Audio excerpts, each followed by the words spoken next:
नमस्कार, मैं हूं समर्थ प्रेरणा। स्वागत है आपका एएनबी न्यूज के खास कार्यक्रम 24 का रण में। जी हां, वही 24 का रण जिसका संघर्ष है भीषण। इस भीषण संघर्ष की किन बड़ी खबरों पर आज हमारी नजर रहेगी, चलिए आपको बताते हैं। सबसे पहले आपको बताएंगे वो कौन से नेताजी हैं जो एक के बाद एक विवादित बयान देने के बाद कह रहे हैं कि हम नहीं सुधरेंगे। दरअसल कांग्रेस के वरिष्ठ नेता मणिशंकर अय्यर ने एक बार फिर सनसनीखेज बयान देते हुए कहा है कि भारत को पाकिस्तान के साथ इज्जत से पेश आना चाहिए क्योंकि उसके पास न्यूक्लियर बॉम्ब है। अब जैसा ये बयान है, इस पर बवाल तो मचना ही था।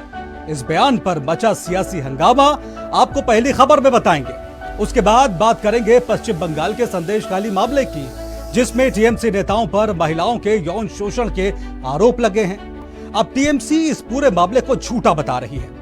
उसका आरोप है कि बीजेपी ने संदेशखाली की महिलाओं से झूठे आरोप लगवाए हैं। उधर बीजेपी का कहना है कि ममता दीदी शेख शाहजहां को बचाने के लिए पूरी कोशिश कर रही हैं। इस मुद्दे पर दूसरी खबर में बात करेंगे। फिर सीएम अरविंद केजरीवाल को मिली सुप्रीम राहत की चर्चा करेंगे। सुप्रीम कोर्ट ने दिल्ली के मुख्यमंत्री अरविंद केजरीवाल को चुनाव में प्रचार करने के लिए अंतरिम जमानत दे दी है। केजरीवाल तिहाड़ जेल से बाहर आ गए हैं। अब उनकी रिहाई का चुनाव पर कितना असर पड़ेगा, जानेंगे तीसरी खबर में। तो आज इन्हीं बड़ी खबरों पर हमारी नजर रहेगी। चलिए शुरू करते हैं 24 का रण।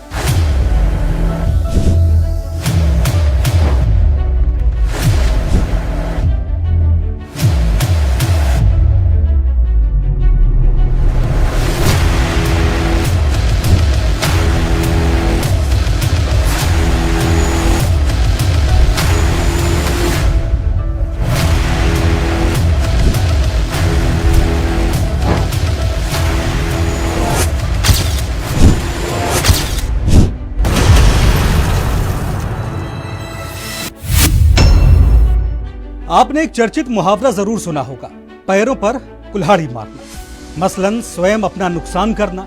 ऐसा लगता है कि यह कहावत इन दिनों कांग्रेस पर बिल्कुल फिट बैठ रही है। नहीं तो और क्या वजह हो सकती है कि चुनाव के दौरान उसके नेता एक के बाद एक विवादित बयानों की झड़ी लगा रहे हैं। सैम पित्रोदा के बाद अब कांग्रेस के एक और बयानवीर मणिशंकर अय्यर मैदान में उतर आए हैं। मणिशंकर इस विधा के पुराने माहिर हैं।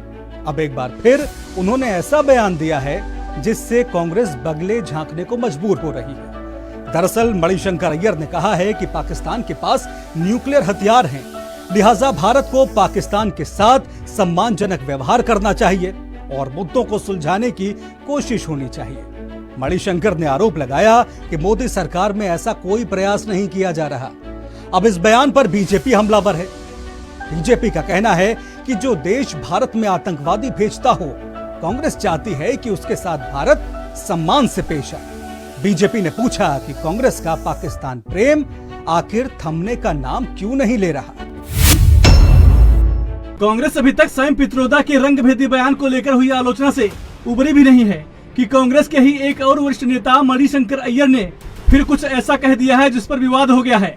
एक बातचीत के दौरान मणिशंकर अय्यर ने कहा कि पाकिस्तान एक संप्रभु देश है और उनके पास परमाणु बम भी है, इसलिए हमें उन्हें सम्मान देना चाहिए।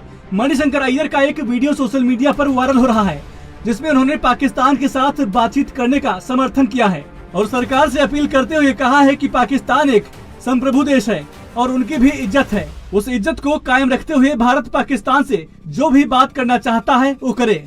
ये कि वो भी एक सॉवरेन मुल्क है और कि उनकी भी इज्जत है और उस इज्जत को कायम रखते हुए आप उनसे जितनी कड़ी बात करना चाहते हो करो, लेकिन बात तो करो। बंदूक को लेकर आप घूम रहे हो और उससे क्या हाल मिला? कुछ नहीं, तनाव बढ़ते जाता है। मणिशंकर अय्यर ने बातचीत में कहा कि अगर पाकिस्तान में कोई पागल सत्ता पर काबिज हो जाए तो क्या होगा। उनके पास परमाणु बम है, भारत के पास भी है, लेकिन अगर लाहौर स्टेशन पर बम फूटा तो सिर्फ 8 सेकंड में बम का रेडिएशन अमृतसर पहुंच जाएगा। ऐसे में भारत को कोशिश करनी चाहिए कि बातचीत करके बमों का इस्तेमाल रोका जाए। अय्यर ने कहा कि भारत को अगर विश्व गुरु बनना है तो ये दिखाना जरूरी है कि हम पाकिस्तान के साथ अपने मुद्दे सुलझाने के लिए मेहनत कर रहे हैं, लेकिन पिछले 10 सालों में ऐसा नहीं हुआ है। उनके एटम बॉम्ब है। हाँ, ये भी है। हाँ, हमारे पास है, लेकिन किसी पागल ने हमारे बम को लाहौर स्टेशन में फूटा तो 8 सेकंड के 8 पल के अंदर उसकी जो रेडियो एक्टिविटी है वो अमृतसर पहुंचेगी। ये भी है, इतना पास तो में हम। ऐसे बम वगैरह रखकर आप उसको इस्तेमाल करने का रोको, लेकिन यदि आपने उनसे बात की, उनको इज्जत अफजाया, तो तभी जाकर वो अपने बम के बारे में नहीं सोचेंगे। लेकिन आपको उनको ठुकरा दिया और बच्चे जैसे कुट्टी कहते रहे, तो कोई पागल वहां आ जाए, वो बम निकाल ले और फिर क्या होगा। तो हमें समझना चाहिए कि दुनिया का विश्व गुरु बनना हो तो ये जरूरी है दिखाने के लिए कि जितना भी तीव्र हो हमारा समस्या पाकिस्तान के साथ, उसका हल निकालने के लिए हम मेहनत कर रहे हैं। ओके। पिछले 10 साल से सारा मेहनत बंद है। मस्कुलर पॉलिसी काम नहीं करेगी।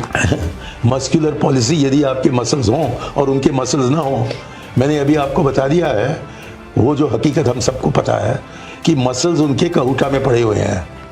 ये भी है। और कहीं गलत फहमी फैल जाए तो तब दिक्कत में पड़ेंगे। कांग्रेस नेता मणिशंकर अय्यर के इस बयान पर बीजेपी ने कड़ी आपत्ति जताई है। बीजेपी का कहना है कि कांग्रेस का पाकिस्तान प्रेम रुकने का नाम नहीं ले रहा है। पार्टी प्रवक्ता शहजाद पूनावाला ने कहा कि प्रथम परिवार के करीबी मणिशंकर अय्यर कांग्रेस की तरफ से पाकिस्तान की ताकत का प्रदर्शन कर रहे हैं। जो पाकिस्तान भारत में आतंकवादी भेजता है, कांग्रेस उसका सम्मान और उससे बात करने की सलाह दे रही है। कांग्रेस का पाकिस्तान प्रेम थमने का नाम नहीं ले रहा। अब प्रथम परिवार के करीबी अंकल मणिशंकर अय्यर, जो पाकिस्तान भी गए थे एक बार पाकिस्तान से सहायता मांगने के लिए कि मोदी को हटाना है, अब वो किस प्रकार से पाकिस्तान के ताकत और मसल को दिखाते हैं कांग्रेस पार्टी की तरफ से।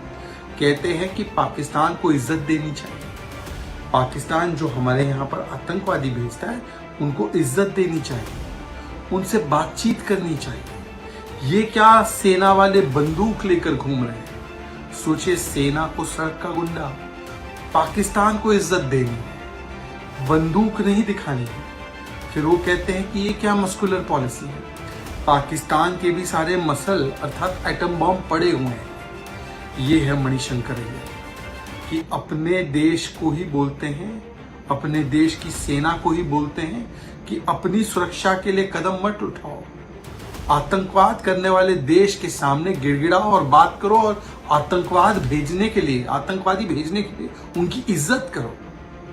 इसी के चलते 26/11 के बाद मनमोहन सिंह की सरकार ने सर्जिकल स्ट्राइक, एयर स्ट्राइक नहीं की थी, बल्कि मोस्ट फेवर्ड नेशन दिया था, स्टेटस दिया था, और हर दूसरे तीसरे सप्ताह आतंकवादी घटनाएं होती थी। अब जब पुलवामा होता है या बालाकोट होता है तो मुंह तोड़ जवाब दिया जाता है, और तब जाकर पाकिस्तान के आतंकवाद के होश ठिकाने आते हैं। आज पाकिस्तान गिड़गिड़ाता है अंतर्राष्ट्रीय मंच पर कि हमें बख्श दीजिए भारत।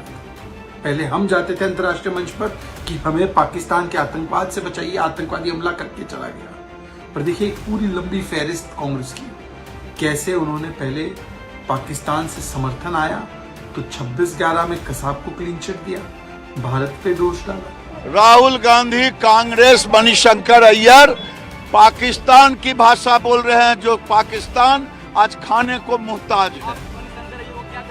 हम यही कहेंगे, दोगली नीति कांग्रेस छोड़े। हिंदुस्तान इतनी ताकतवर है कि कोई आंख दिखाएगा तो पाकिस्तान भूगोल में दिखाई नहीं देगा। ये फारूक अब्दुल्ला की भाषा बोल रहे हैं, ये पाकिस्तान की भाषा बोल रहे हैं। ये कांग्रेस पार्टी पाकिस्तान की भाषा बोलता है, आतंकवादी की भाषा बोलता है। साइम पित्रोदा के बयान से उठे सियासी भूचाल से कांग्रेस अब फूंक फूंक कर कदम रख रही है। समय रहते डैमेज कंट्रोल करने के लिए पार्टी ने तुरंत मणिशंकर अय्यर के बयान को निजी राय बता दिया। इतना ही नहीं, राजस्थान के पूर्व सीएम और कांग्रेस के वरिष्ठ नेता अशोक गहलोत ने इंडिया गठबंधन के नेताओं को संभल कर बोलने की सलाह भी लगे हाथ दे डाली। ऐसा है कि डॉक्टर साइम पित्रोदा इस्तीफा दे चुके हैं, तो जब इस्तीफा दे दिए हैं तो उन्हीं के साथ उनका बयान चला जाता है, कांग्रेस का बयान नहीं। मणिशंकर अय्यर जी की कोई ऑफिशियल पोजीशन नहीं है, इसलिए वो जो कहते हैं उनका व्यक्तिगत है, कांग्रेस का ऐसा कोई मत नहीं है। कांग्रेस इसके ऊपर कुछ नहीं बोल रही है। मैंने सुना नहीं कोई बयान। इतना मैं कह सकता हूँ कि इंडिया गठबंधन के जो लोग हैं उन सबको चुनाव चलते हुए एक्स्ट्रा प्रिकॉशन रखनी चाहिए, क्योंकि मोदी जी इतने बड़े खिलाड़ी हैं आप कहो कुछ और वो उसको एक्सप्लेन करते हैं पब्लिक में और ढंग से करते हैं, बात का बतंगड़ बनाते जो कहते हैं। मेरे को अनुभव है, जब मैं था गुजरात में इंचार्ज रावली के उस साथ में, तब इन्होंने क्या क्या मतलब बातों का कैसे भावुक हो गए वहाँ पर। मैं वो शब्द वापस नहीं लेना चाहता काम में, और वो पब्लिक को इम्प्रेस करने के लिए सब काम लिए गए, भावुक हो गए। ये उनकी फितरत के अंदर है। अब जनता इन बातों को नहीं समझ रही। जहाँ तक मैं समझता हूँ माहौल इंडिया गठबंधन के पक्ष में लग रहा है मुझे। ये कोई पहली बार नहीं है जब मणिशंकर का पाकिस्तान प्रेम यूं जग जाहिर हुआ हो। बीते दिनों वो लाहौर के फैज महोत्सव में शामिल होने पाकिस्तान गए थे, जहां उन्होंने कहा था कि पाकिस्तान के लोग प्यार मिलने पर प्यार बरसाते हैं। अय्यर ने कहा था कि वो अब तक जिस भी देश में गए कहीं भी उनका इतने खुले दिल से स्वागत नहीं हुआ था। उनका पाकिस्तान में दिया वो बयान भी खूब वायरल हो रहा था, जिसमें वो मोदी सरकार को हटाने के लिए पाकिस्तान से मदद मांग रहे थे। मणिशंकर के बयानों से साफ है कि उनके मन में पाकिस्तान के लिए सॉफ्ट कॉर्नर जरूर है, लेकिन पाकिस्तान के प्रति उनका निजी प्रेम कांग्रेस की सार्वजनिक किरकिरी जरूर करा रहा है। Election desk NV News. तो पार्टी की तरफ से बार बार चेतावनी देने के बाद भी कुछ नेता हैं जो सुधरने का नाम ही नहीं ले रहे हैं। यहां पर वक्त हो चला एक छोटे से ब्रेक का, जल्द लौटेंगे।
पश्चिम बंगाल का संदेश खाली मामला खूब सुर्खियों में रहा है।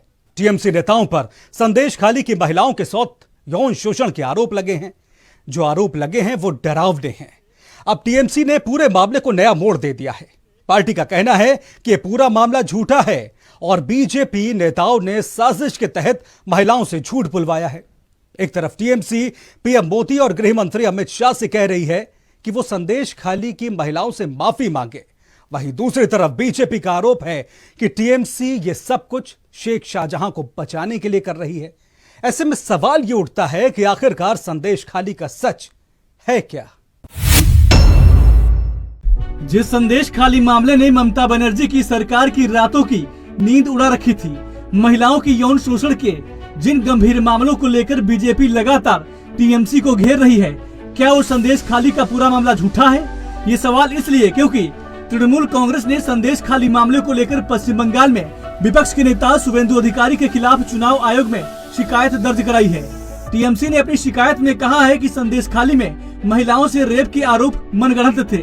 दरअसल टीएमसी एक स्टिंग ऑपरेशन के आधार पर यह आरोप लगा रही है कि शुभेंदु अधिकारी ने टीएमसी नेताओं के खिलाफ रेप के झूठे आरोपों की साजिश रची थी। हम स्टिंग ऑपरेशन के वायरल वीडियो की पुष्टि नहीं करते हैं। ममता सरकार में मंत्री शशि पांजा ने आरोप लगाया कि संदेश खाली की जो महिलाएं केस वापस लेना चाहती हैं, उन्हें डराया जा रहा है। तृणमूल कांग्रेस आज अक्षय तृतीया है और आप सभी को आज के दिन के लिए शुभकामनाएं। और जब हम लोग अक्षय तृतीया बोलते हैं तो सबके लिए शुभकामनाएं, सुख शांति की कामना करते हैं, सबके मंगल, सबको सुख मिले।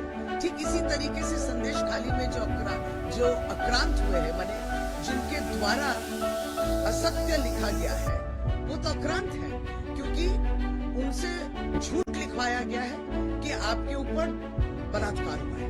तो ये महिलाएं भी बोली मेरी तो इज्जत की तो धज्जियां उड़ गई, मेरी इज्जत को लेकर उछाला गया है, तो मेरी इज्जत को वापस दो। आज अक्षय तृतीया के दिन भारतीय जनता पार्टी को माफी मांगना चाहिए इन संदेशखाली महिलाओं से।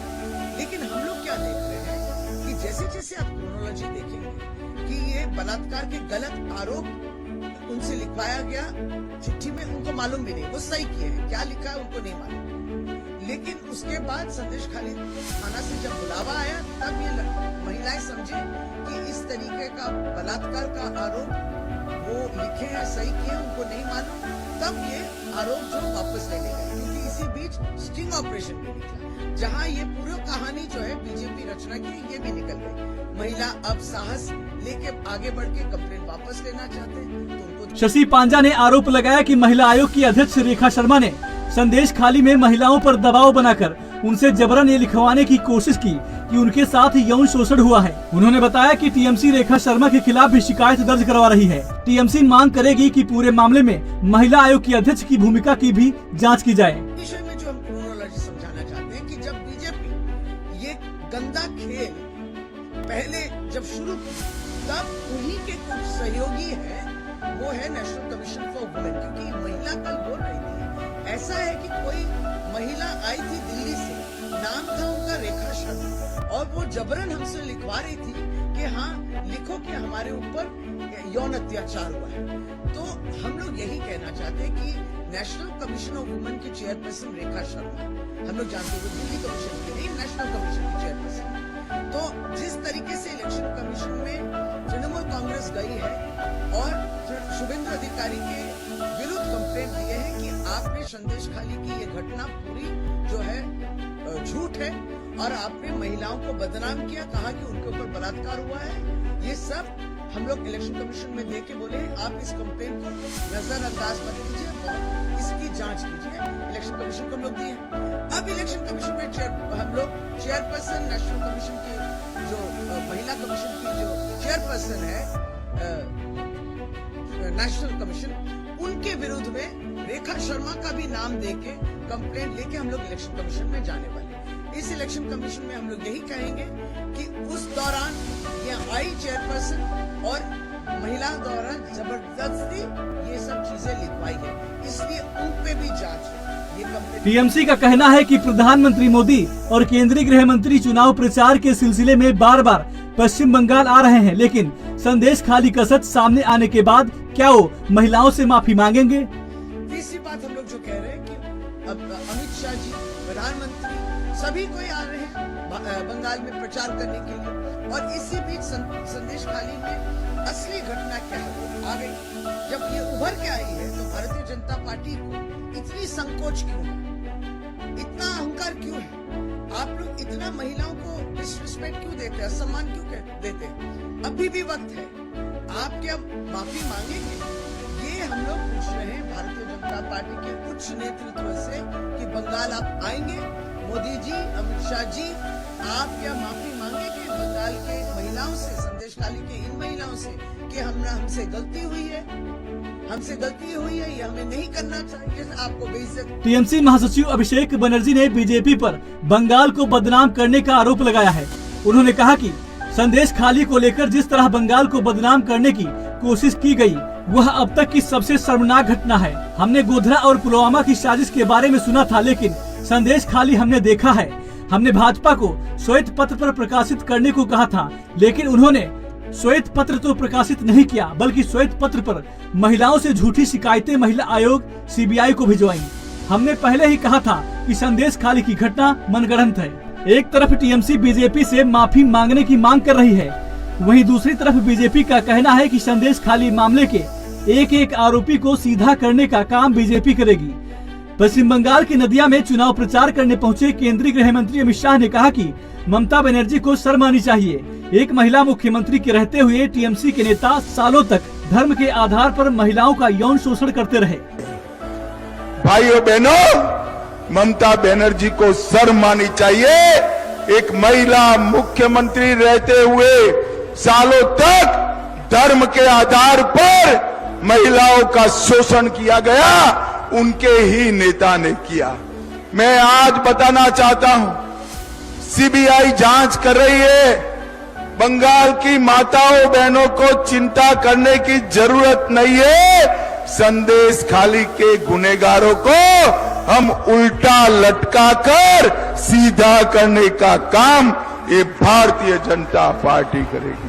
टीएमसी की तरफ से जारी किए गए स्टिंग ऑपरेशन के वीडियो पर बीजेपी प्रदेश अध्यक्ष सुकांता मजूमदार ने कहा कि लोगों को गुमराह करने के लिए टीएमसी अभी ऐसे कई वीडियो जारी करेगी। ममता सरकार शेख शाहजहां को बचाने के लिए अभी बहुत सी कोशिशें करेंगी। ये सब तुष्टीकरण की राजनीति है। आपका सारे सच संदेश खाली को लेकर वो सामने आ गया, पब्लिक आपके पास नहीं रहेगा। आपका क्या मत है इस पर? देखिए, टीएमसी अभी बहुत सारे ऐसे वीडियो लाएगा लोगों को गुमराह करने के लिए, लेकिन जो विषय है 164 हुआ है संदेश खाली को लेकर। कौन कराया? पुलिस कराया।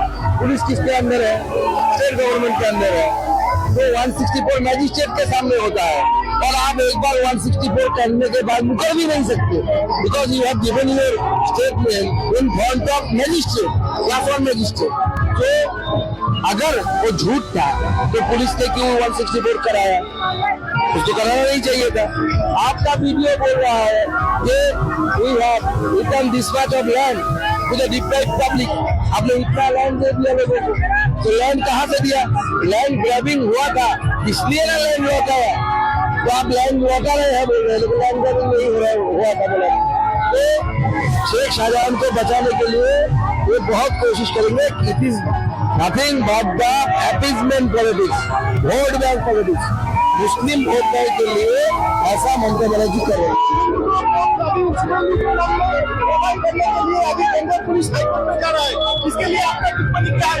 देखिए, वो सुरेंद्र अधिकारी के खिलाफ एफआईआर करे, मेरे खिलाफ एफआईआर करे, किसके खिलाफ एफआईआर करे। बंगाल को सही दिशा में लाने के लिए अगर हमें जेल भी जाना पड़े, हम जेल जाएंगे, लड़ेंगे। संदेश खाली में महिलाओं के साथ ही यौन उत्पीड़न करने के जो आरोप लगे हैं वो वाकई में बहुत गंभीर हैं। अब टीएमसी इन आरोपों को साजिश बता रही है। वहीं बीजेपी का कहना है कि ममता सरकार शेख शाहजहां को बचाने के लिए झूठ बोल रही है। ऐसे में इस घटना की जांच के बाद ही हकीकत सामने आ पाएगी। Election desk ANB news.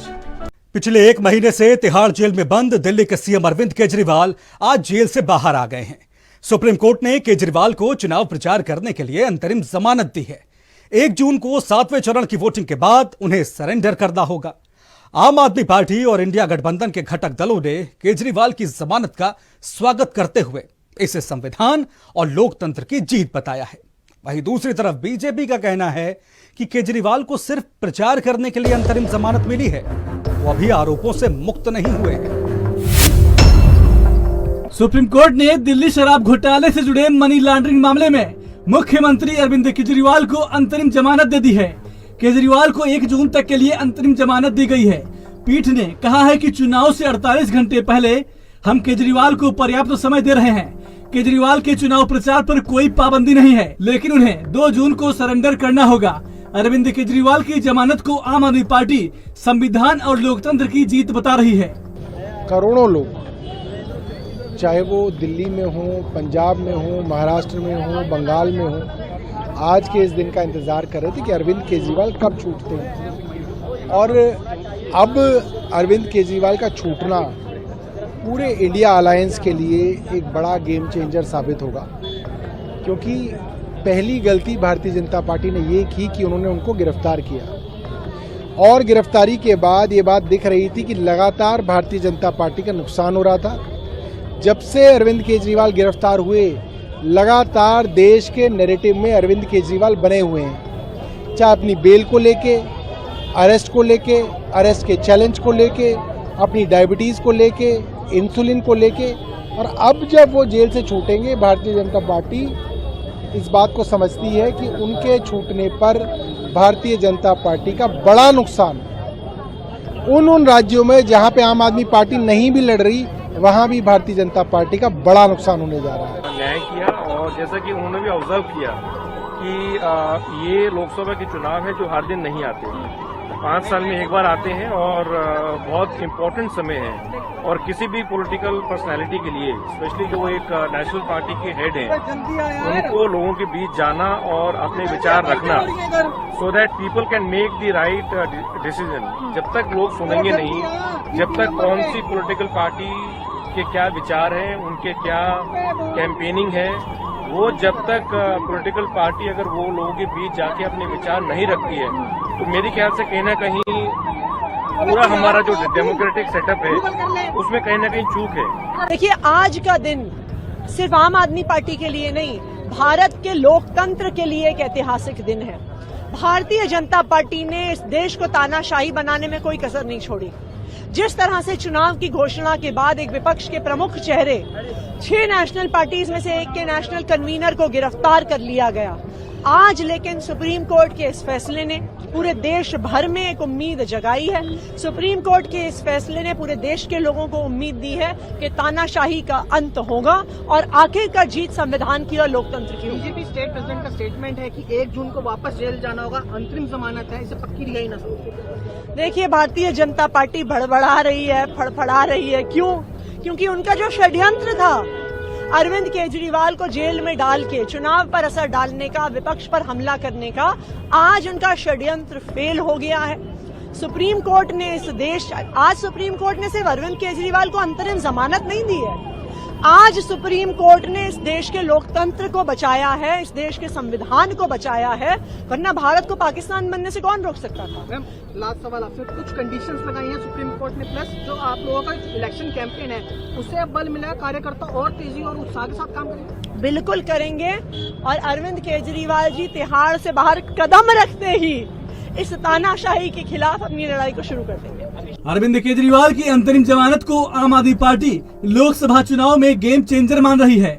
दूसरी तरफ बीजेपी का कहना है कि केजरीवाल को चुनाव प्रचार के लिए जमानत मिली है, इसका मतलब ये नहीं कि वो अपराध मुक्त हो गए हैं। वो तो क्या बेल मिला, बोले आप चोर है लेकिन आप 1 महीना का कैंपेन करो, वो बेल बोलता है क्या? कोई रेस्पेक्टफुल लोगों बेल लेगा ही नहीं, बोलेगा आई पोलाइटली डिक्लाइन। वो क्या बेल है कि आप जाओ 1 तारीख फिर वहाँ पास आ जाओ। चुनाव प्रचार के लिए बेल मिली है, जमानत मिली है और 1 जून तक मिली है। उसके बाद क्या? और अंतरिम जमानत मिलना मतलब ये नहीं कि आप अपराध मुक्त हो गए। पैरोल पर भी अपराधी बाहर आते हैं, फिर अपने स्थान पे वापस जाते हैं। और 2014 का लोकसभा चुनाव हमने देखा, तब भी केजरीवाल बाहर थे, प्रचार कर रहे थे, चुनाव लड़ भी रहे थे। 2019 में भी बाहर थे। तो किसी व्यक्ति के आने नहीं आने से चुनाव पे कोई फर्क नहीं पड़ता है। दिल्ली की 7 सीटें भारतीय जनता पार्टी जीतने जा रही है, जनता के आशीर्वाद से और कार्यकर्ताओं के दम पर। जी सर, लेकिन आम आदमी पार्टी अब इल्जाम थे वो गलत है, इसीलिए जो है उनको, मैंने कहा ना, अंतरिम जमानत दी है माननीय न्यायालय ने, अपराध मुक्त नहीं किया है। जो सत्य है वो सत्य यही है कि 100 करोड़ से ज़्यादा का घोटाला शराब घोटाले में किया गया, जिसके सूत्रधार माननीय मुख्यमंत्री हैं। तो सत्य थोड़ी देर के लिए बाधित हो सकता है, पराजित नहीं होगा, हम भी यही कह रहे हैं। दिल्ली आबकारी नीति से जुड़े मनी लॉन्ड्रिंग के मामले में अरविंद केजरीवाल को ईडी ने 21 मार्च को गिरफ्तार किया था, जिसके बाद वो 10 दिन तक ईडी की हिरासत में रहे थे। 1 अप्रैल को ट्रायल कोर्ट ने उन्हें न्यायिक हिरासत में तिहाड़ जेल भेज दिया था। उनके रिहाई से आम आदमी पार्टी के चुनाव प्रचार में नई स्फूर्ति जरूर मिलेगी। Election desk, ANB news. तो अरविंद केजरीवाल की जमानत से आम आदमी पार्टी की उम्मीदें बढ़ गई हैं। वहीं बीजेपी कह रही है कि कोई जेल के अंदर रहे या जेल के बाहर, इससे चुनाव पर कोई असर नहीं पड़ने वाला। चलिए, इसी के साथ 24 का रण के हमारे आज के एपिसोड में फिलहाल इतना ही। मुझे दीजिए इजाजत, लेकिन हर चुनावी अपडेट के लिए आप बने रहिए एएनबी न्यूज के साथ। नमस्कार।